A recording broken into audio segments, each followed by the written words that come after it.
Good morning student. आज हम पढ़ते हैं अर्थ की दृष्टि से वाक्य भेद। पहले जान लेते हैं वाक्य क्या होता है।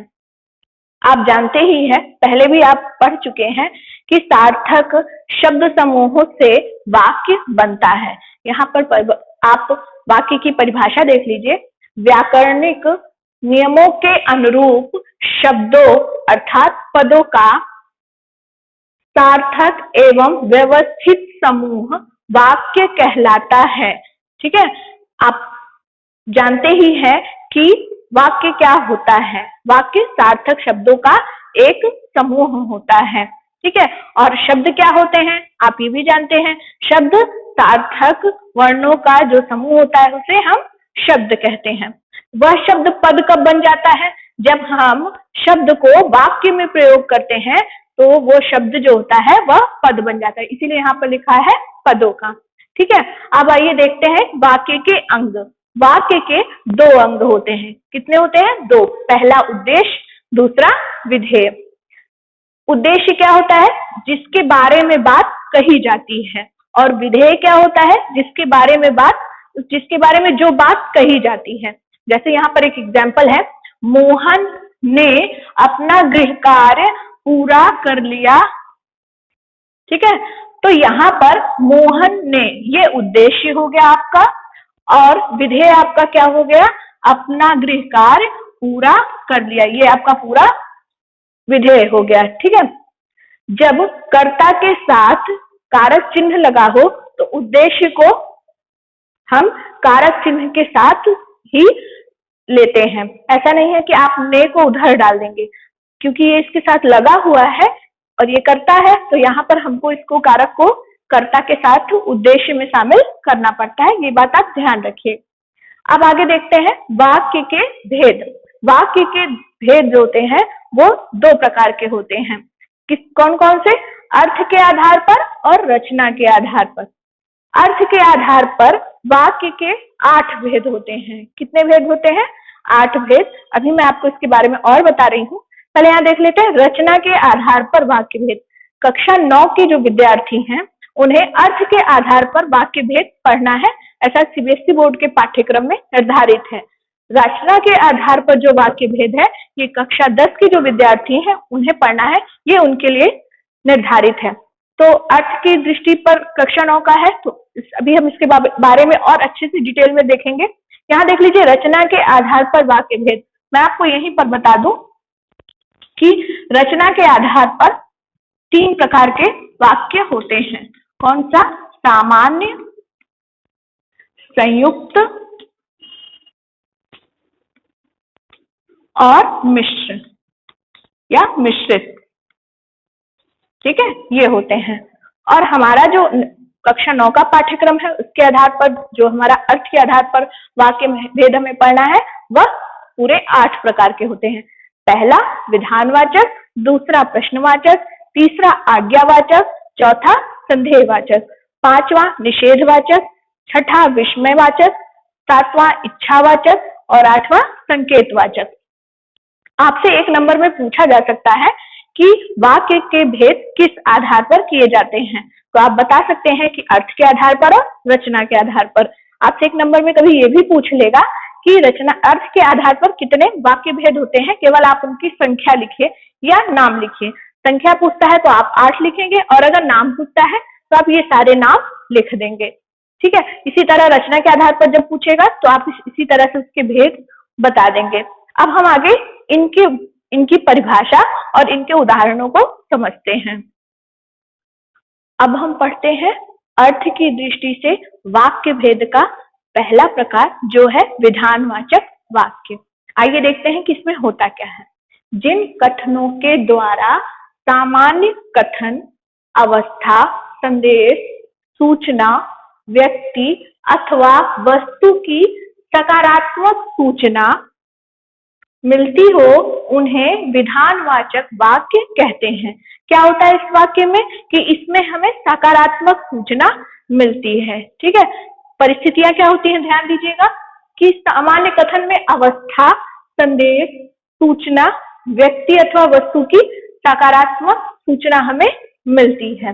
तो इस तरह से ये क्या होता है, विधानवाचक या सामान्य कथन कहलाता है। ठीक है, एग्जाम्पल देख लीजिए, सूर्य पूरब में निकलता है, सूर्य पूरब में निकलता है, सामान्य सी जानकारी, वो भी सकारात्मक जानकारी हमें मिल रही है। अगला देख लीजिए, पानी बरस रहा है, पानी बरस रहा है, सामान्य से आपको सकारात्मक जानकारी मिल रही है, तो ये क्या है, आपका विधानवाचक वाक्य है। आपसे एक नंबर में पूछेगा इस तरह से कुछ वाक्य दे करके कि पहचानिए ये कौन सा वाक्य है, तो आप वहां पर देखेंगे कि आपको सकारात्मक अगर सूचना मिल रही है व्यक्ति वस्तु की, तो आप ये तुरंत पहचान लीजिएगा कि यह विधानवाचक वाक्य है। एक वाक्य और देख लीजिए, इसी से मिलता जुलता बना दे रही हूं, पानी बरस रहा है और बच्चे भीग रहे हैं, बच्चे भीग रहे हैं।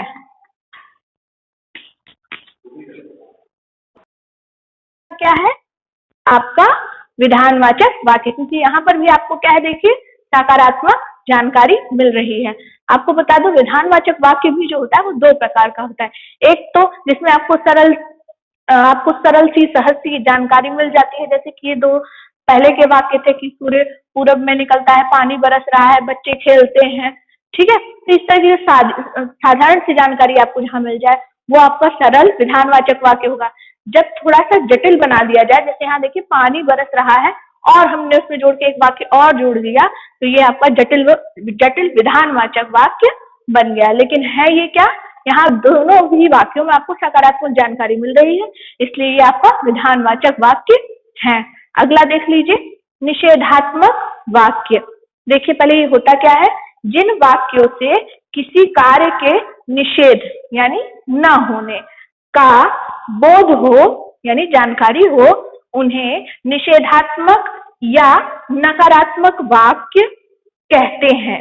इन वाक्यों में नहीं, न एवं मत जैसे निषेधात्मक अव्ययों का प्रयोग होता है। अव्यय क्यों कहा गया है आप जान रहे हैं, क्योंकि इनका रूप कहीं भी बदलेगा नहीं, इसलिए इसे अव्यय, वो भी निषेधात्मक अव्यय कहा गया है। ठीक है, यहाँ एग्जाम्पल देखिएगा, मैं खेलने नहीं जाऊंगा। पहले तो आप अव्यय से पहचान लीजिए कि इसमें नहीं आया है, ये देखिए यहाँ पर नहीं आया है, तो ये क्या होगा आपका निषेधात्मक या नकारात्मक वाक्य होगा। दूसरा देख लीजिए, पानी नहीं बरस रहा है, ये भी आपका क्या हो गया, नकारात्मक वाक्य हो गया। आपने इसको दो तरह से पहचाना, एक तो इसमें नकारात्मक क्रिया हो रही है वो आपको दिख रहा है, दूसरी चीज आप यहाँ पर ये देख ले रहे हैं कि यहाँ पर जो नकारात्मक अव्यय है हमारे नहीं, न एवं मत, इस तरह के वाक्य आए हैं। जैसे देख लीजिए, माता जी घर पर है इसलिए मैं वहां नहीं गया, माता जी घर पर है इसलिए मैं वहां नहीं गया। तो इस तरह का जटिल वाक्य भी आपको मिल सकता है, तो लेकिन आपको पहचानना बस किससे है, आप इन अव्ययों से नकारात्मक वाक्य की जानकारी प्राप्त कर सकते हैं और तुरंत उसे आप पहचान सकते हैं।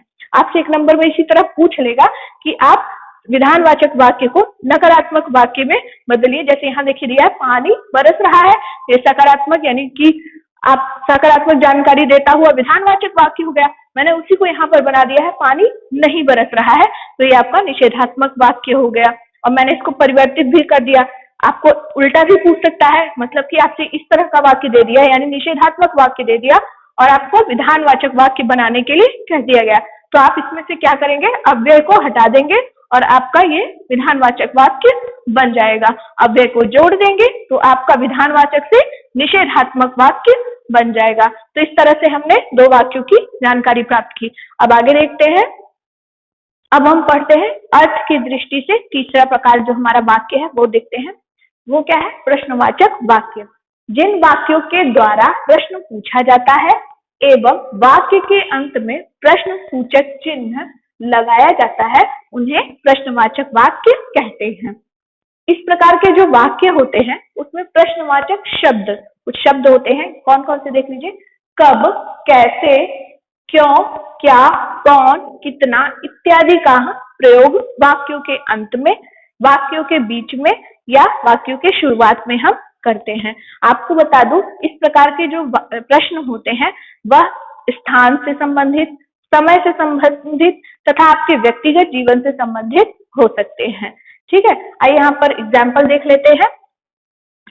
एक एग्जाम्पल मैंने आपके लिए लिखा है, राम क्या खा रहा है। पहला अगर आपको पहचानना है तो सबसे पहले यहाँ देख लीजिए, यहाँ पर क्या है, प्रश्नवाचक शब्द है क्या। तो ये क्लियर हो गया कि ये क्या है, प्रश्नवाचक वाक्य है। ठीक है, और इसको सिद्ध करना है तो आप यहाँ देखिए, इसके अंत में क्या है, आपके प्रश्न सूचक चिन्ह है, जैसा कि हमारी परिभाषा में कहा गया है। तो ये हमारा क्या हो गया, हमारा ये प्रश्नवाचक वाक्य सिद्ध हो गया है। अगला एग्जाम्पल देख लीजिए, तुम कौन हो, तुम कौन हो। अच्छा, आपको बता दूं, इस तरह के जो प्रश्नवाचक वाक्य होते हैं, कभी कभी उनका हम जो जवाब होते हैं एक शब्द में भी दे सकते हैं। जैसे मान लीजिए, जैसे यही है, तुम कौन हो, हमने सिर्फ नाम बता दिया। कभी कभी हम पूरा वाक्य उसका उत्तर दे करके कि मेरा नाम यह है, इस तरह से उसका उत्तर दे सकते हैं। तो दोनों तरह के वाक्य हो सकते हैं इसके जवाब में। अब हम अगला पढ़ लेते हैं, विस्मयादिबोधक वाक्य। जिन वाक्यों से हर्ष, शोक, घृणा, विस्मय, भय आदि भाव व्यक्त हो, भाव ध्यान दीजिएगा, भाव की बात हो रही है, व्यक्त हो, उन्हें विस्मयादि वाचक वाक्य या विस्मयादि बोधक वाक्य कहते हैं। विस्मयवाचक शब्दों के साथ विस्मयादि बोधक चिन्ह का प्रयोग होता है। किस चिन्ह का प्रयोग होता है, विस्मयादि बोधक चिन्ह का होता है। भाव कौन कौन से हैं, हर्ष, हर्ष का मतलब खुश होना, वाह कितनी सुंदर साड़ी है, इस तरह का आप वाक्य देख सकते हैं। सो, उफ, तुम्हें यह चोट कैसे लगी। घृणा, छी, कितनी गंदी जगह है। विस्मय, जहां पर आपको आश्चर्य हो। भय, बाप रे बाप, कितना बड़ा शेर है, इस तरह का वाक्य। ये सारे भाव आपको जहां पर व्यक्त हो और साथ ही में उसके साथ क्या लगा हो, विस्मयादि बोधक जो वाक्य है उनमें विस्मयादि वाचक जो शब्द होंगे उनके साथ में विस्मयादि बोधक चिन्ह भी प्रयुक्त होगा। तो आप पहचान लीजिएगा कि ये विस्मयादि बोधक वाक्य है। एग्जाम्पल देख लीजिए, वाह क्या छक्का मारा है, वाह क्या छक्का मारा है। अब आप सोच रहे होंगे कि यहाँ पर क्या आया है, मैम ने बताया था क्या आएगा, तो वो प्रश्नवाचक वाक्य होगा। तो आप यहाँ पर इसी एग्जाम्पल में स्पष्ट कर लीजिए कि इसके अंत में क्या है, प्रश्न सूचक जो चिन्ह होता है वो हमारा नहीं लगा है, इसलिए ये क्या है, आपका प्रश्नवाचक वाक्य नहीं है। लेकिन जैसा कि हमारे विस्मयादि बोधक की परिभाषा में था कि विस्मयादि बोधक जो शब्द होता है वो शब्द होगा और साथ ही साथ उसका चिन्ह लगा होगा, तो ये हमारा विस्मयादि बोधक वाक्य आएगा। इसलिए मैंने यहाँ दिया है, वाह क्या छक्का मारा है। यहाँ हर्ष का बोध हो रहा है, हर्ष का भाव आ रहा है, खुशी का भाव आ रहा है, तो ये क्या हो गया आपका विस्मयादि बोधक। यहाँ देख लीजिए, छी छी क्या बहुत गंदगी है, यहाँ बहुत गंदगी है। छी छी यहाँ बहुत गंदगी है। तो ये जो आपका हो गया घृणा का भाव आपको प्रदर्शित कर रहा है। यहाँ पर शब्द के साथ साथ क्या लगा हुआ है, आपका चिन्ह भी लगा हुआ है, विस्मयादि सूचक जो चिन्ह हमारा है वह लगा हुआ है। तो इस तरह से ये सिद्ध होता है कि ये क्या है, विस्मयादि बोधक वाक्य है। आपको एक नंबर में इस तरह के वाक्य दे देगा, चाहे वो प्रश्नवाचक हो चाहे विस्मयादि बोधक। आपको वाक्यों को पहचानना है, पहचानने के लिए कुछ तरीके मैंने आपको बता दी कि आप इनसे पहचान लीजिएगा। बदलना है तो आप इन्हीं का प्रयोग कर दीजिएगा, जैसे यहाँ पर विस्मयादि बोधक शब्द का प्रयोग कर दीजिए और चिन्ह लगा दीजिए तो ये बदल जाएगा। इस तरह से अगर आपको प्रश्नवाचक वाक्य बनाना है तो प्रश्नवाचक जो हमारे शब्द होते हैं और जो चिन्ह होते हैं उनका आप प्रयोग कर देंगे तो आपके वाक्य परिवर्तित हो जाएंगे। अब हम आगे देखते हैं। अब हम पढ़ते हैं आज्ञावाचक वाक्य। देखते हैं कि इसमें क्या होता है। जिन वाक्यों से आज्ञा, अनुमति, प्रार्थना, सलाह अथवा चेतावनी देने का बोध हो यानी जानकारी मिले, उन्हें आज्ञावाचक वाक्य कहते हैं। क्या कहते हैं, आज्ञावाचक वाक्य कहते हैं। जैसे देखिए, यहाँ कुछ उदाहरण मैंने लिखे हैं, इनको पढ़ने पर ही आपको ये बात स्पष्ट हो जाएगी। अब चुपचाप बैठो, अब चुपचाप बैठो, सीधे से समझ में आ रहा है कि यहाँ पर आज्ञा दी जा रही है, तो ये आपका आज्ञावाचक। ठीक है, अब देख लीजिए, यहाँ कृपया शांत बैठे, कृपया शांत रहें, इस तरह के जो वाक्य आते हैं मैंने यहाँ पर लिखा है कृपया शांत रहे। अक्सर आपको क्लास में बोला जाता है कृपया शांत बैठिए, तो यहाँ की जो बात हो जाती है क्या हो जाती है, देखिए प्रार्थना। क्लियर है?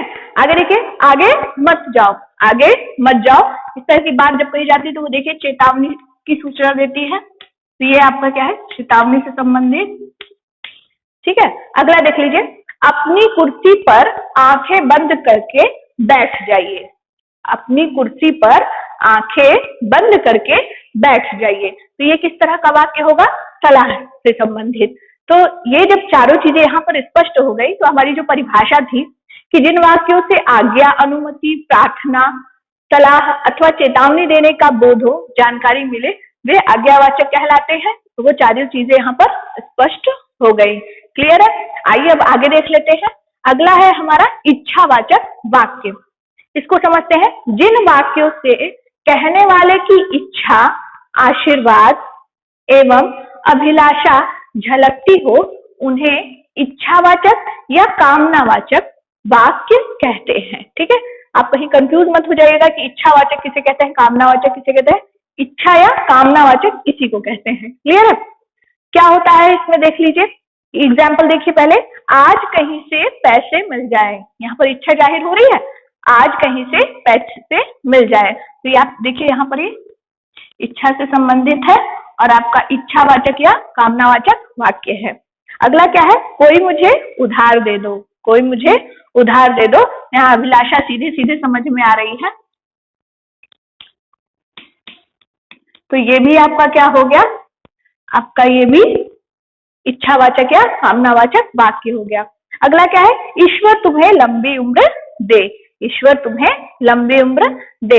ऐसे तो समझ में आ रहा है कि यहाँ पर कामना की जा रही है, लेकिन हमारी जो परिभाषा में एक वर्ड आया था आशीर्वाद, तो आप यहाँ देख रहे हैं कि यहाँ पर सीधे सीधे आशीर्वाद मिल रहा है। तो यहाँ देखिए ये आशीर्वाद से संबंधित वाक्य दिख रहा है आपको।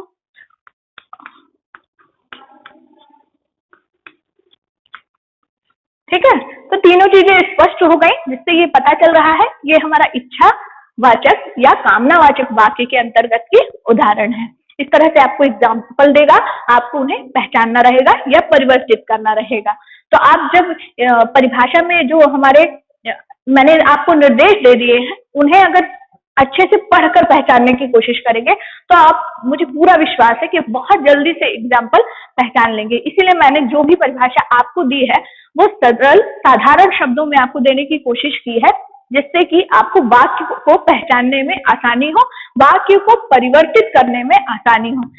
आपको कोई ऐसी जटिल साहित्यिक वाली परिभाषा मैंने नहीं दी है।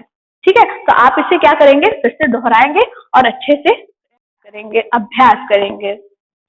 अब हम पढ़ते हैं संदेहवाचक वाक्य।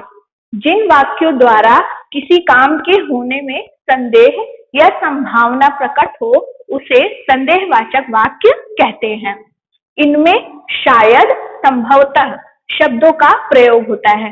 देखिए, पहचानने के लिए आपको बता दिया है कि शायद और संभवतः इन दो शब्दों का जहां पर प्रयोग होगा, वहां पर आप सीधे पहचान लीजिएगा कि ये संदेहवाचक वाक्य है। वैसे भी इस वाक्य में जो काम होगा उसके पूरे होने में संदेह बना रहेगा। ठीक है, आइए एग्जाम्पल में समझते हैं। शायद वह स्कूल से लौट आया, शायद वह स्कूल से लौट आया। पहले हमारी परिभाषा में जैसे कहा है कि हमें इस शब्द से पहचानना है, तो हम यहीं पर पहचान लेंगे कि इसमें शायद आया है, तो ये क्या होगा, आपका संदेहवाचक वाक्य होगा। अगर हम और इसको देखते हैं तो शायद वह स्कूल से लौट आया, यहाँ पे पता चल रहा है कि काम के पूरा होने में यानी क्रिया के पूरे होने में संदेह है। ठीक है, तो ये क्या हो गया, आपका संदेहवाचक वाक्य हो गया। ठीक है, अगला देख लेते हैं। संभवतः कल बर्फबारी हो, संभवतः कल बर्फबारी हो। जैसा कि परिभाषा में था कि संभवतः शब्द का प्रयोग होगा, तो यहाँ पर हम पहचान सकते हैं कि संभवतः शब्द है तो ये संदेहवाचक वाक्य है।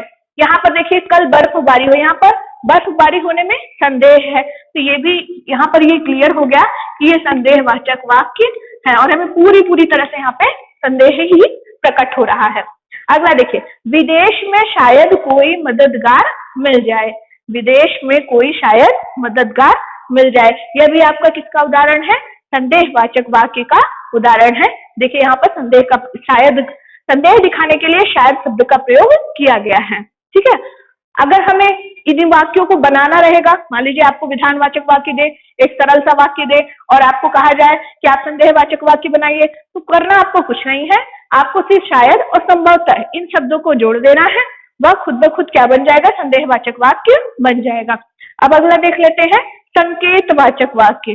संकेतवाचक वाक्य समझते हैं, जिन वाक्यों की पहली क्रिया दूसरी क्रिया पर निर्भर होती है, जिन वाक्यों की पहली क्रिया दूसरी क्रिया पर निर्भर होती है या निर्भर होने का बोध कराती है, मतलब या तो पूरी तरह से निर्भर होगी या इस तरह से बोध कराएगी कि वह उस पर निर्भर है, उन्हें संकेतवाचक वाक्य कहते हैं। क्या कहते हैं? संकेतवाचक वाक्य कहते हैं।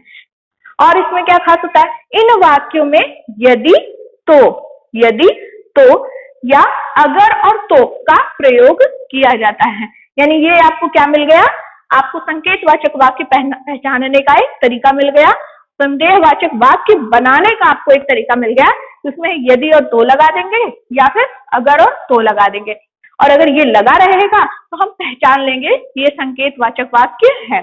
ठीक है, एग्जाम्पल देख लेते हैं, यदि परिश्रम करते तो अवश्य पास हो जाते। देखिए यहाँ पर क्या लगा है, यदि और तो, जैसा कि हमारे नियम में था, तो यहाँ ये क्लियर हो गया, ये क्या है, आपका संकेतवाचक वाक्य है। ठीक है, दूसरी बात आप यहाँ देख रहे होंगे कि जो ये आपकी क्रिया है परिश्रम वाली, ये कब पूरी हो जाती, जब हम परिश्रम करते तो अवश्य पास, यानी हमारी ये पास हो जाने वाली बात है, ये कब हो जाती, जब हम परिश्रम करते, यानी एक क्रिया दूसरी क्रिया पर आधारित है, उस पर निर्भर है, जब तक वह पूरी नहीं होगी तो अगली भी पूरी नहीं होगी।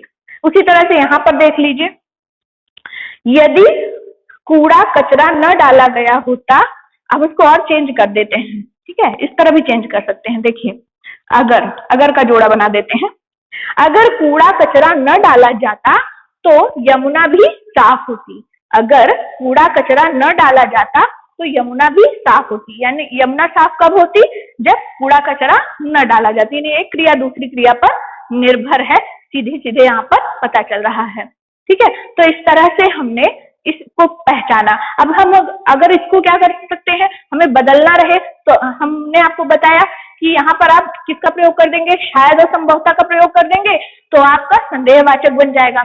अगर आप संकेतवाचक बनाना चाहते हैं तो यदि और तो या अगर और तो का जोड़ा इसमें प्रयोग कर दीजिए और आप इस तरह से इसको बना सकते हैं।